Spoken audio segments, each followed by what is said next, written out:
Sebelumnya perkenalkan, nama saya Rizky Hafiz Afriansyah dengan NIM 3 digit terakhir 036. Untuk latar belakang peristiwa pada kali ini yang akan saya bahas itu tentang buruh yang ingin dinaikkan UMP-nya sekitar menjadi 4 juta di daerah istimewa Yogyakarta. Nah, konflik ini tuh muncul akibat ketidakpuasan buruh terhadap kebijakan pemerintah pusat yang berhubungan dengan kenaikan upah minimum provinsi atau UMP 2024 di bawah daerah istimewa Yogyakarta. Nah, buruh ini menuntut keadilan atau menuntut kenaikan UMP menjadi 4 juta karena upah yang berlaku saat ini hanya di angka 1.981.000 yang dianggap tidak mencukupi KHL atau kebutuhan hidup layak. Nah, mereka juga menilai kebijakan pemerintah pusat yang membatasi kenaikan UMP yang maksimal hanya di angka 6,5%, yang dimana itu tidak sesuai dengan keputusan Mahkamah Konstitusi pada tahun 2015 yang mengamanatkan pengupahan berdasarkan KHL. Pengupahan minimum itu berdasarkan KHL atau kebutuhan hidup layak. Konflik ini semakin memanas karena perbedaan persepsi tentang kebijakan Permenaker atau Peraturan Menteri Ketenagakerjaan Nomor 16 Tahun 2024 yang dianggap buruh itu tidak melibatkan Dewan Pengupahan dan Pemerintahan Daerah.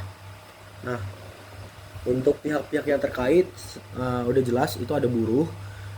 Lalu setelah buruh itu ada pemerintah DIY atau Daerah Istimewa Yogyakarta. Setelah itu ada pemerintah pusat dan juga ada perusahaan atau pengusaha, yang dimana pihak tersebut akan terdampak langsung oleh perubahan kebijakan upah.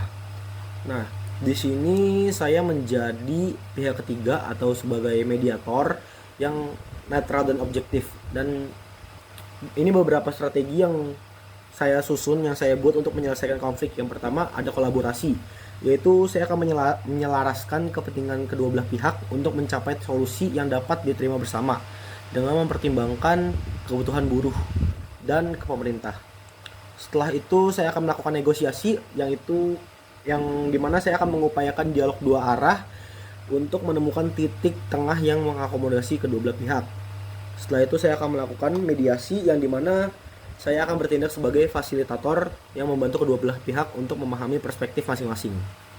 Untuk tahapan-tahapannya, yang pertama saya akan mengidentifikasi konflik, yaitu saya akan menganalisis akar masalah dan saya akan berusaha untuk memahami alasan buruh meminta kenaikan UMP ke atas 4 juta, misal ke angka 4 juta, Misalnya kayak kebutuhan hidup layak dan alasan pemerintah yang membatasi kenaikan sebesar 6,5%. 6,5% ya, seperti pertimbangan inflasi dan produktivitas.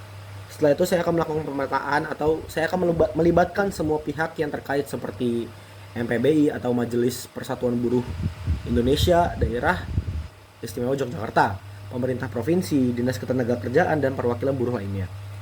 Lalu saya akan melakukan pengumpulan informasi, yaitu saya akan mengumpulkan data-data objektif seperti data kebutuhan hidup layak yang ada di daerah Yogyakarta, tingkat inflasi, pertumbuhan ekonomi, dan juga dampak terhadap sektor bisnis. Lalu saya akan melibatkan ahli ekonomi dan pihak akademisi untuk memberikan masukan berdasarkan fakta. Setelah itu saya akan membangun dialog, yaitu saya akan membangun fasilitas diskusi terbuka, dan saya akan mengundang perwakilan buruh dan juga perwakilan dari pemerintah untuk mereka semua join ke meja perundingan dalam suasana netral. Lalu saya akan menggunakan pendekatan yang berorientasi solusi, seperti membahas prioritas kebutuhan dasar serta batasan anggaran pemerintah.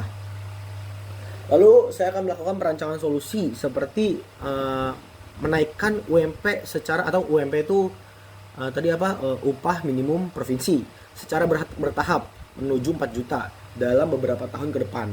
Dan juga saya akan menambahkan insentif insentif non upah seperti subsidi kebutuhan pokok, perumahan murah, dan peningkatan fasilitas kesehatan untuk buruh. Lalu saya akan mempertimbangkan untuk pembentukan tim independen yang ditugaskan untuk meninjau dan merevisi kebijakan pengupahan. Lalu setelah semua itu dilakukan, saya akan menerapkan hasil kesepakatan dan akan menerapkannya dengan jadwal implementasi yang jelas. Lalu akan saya lakukan evaluasi secara berkala untuk memastikan bahwa kebijakan tersebut efektif dan dapat diterima oleh semua pihak. Untuk rujukan yang saya gunakan, saya menggunakan PowerPoint atau materi yang sudah diberikan Mas Aden, yaitu keterampilan memecahkan masalah dalam konflik. Dan yang kedua, saya menggunakan PowerPoint dari Mas Aden juga, yaitu keterampilan negosiasi dalam manajemen konflik. Terima kasih. Jadi begitu aja. Terima kasih Mas Aden yang udah mau nonton. Mohon maaf jika ada kesalahan dalam penyampaian. Terima kasih. Assalamualaikum warahmatullahi wabarakatuh.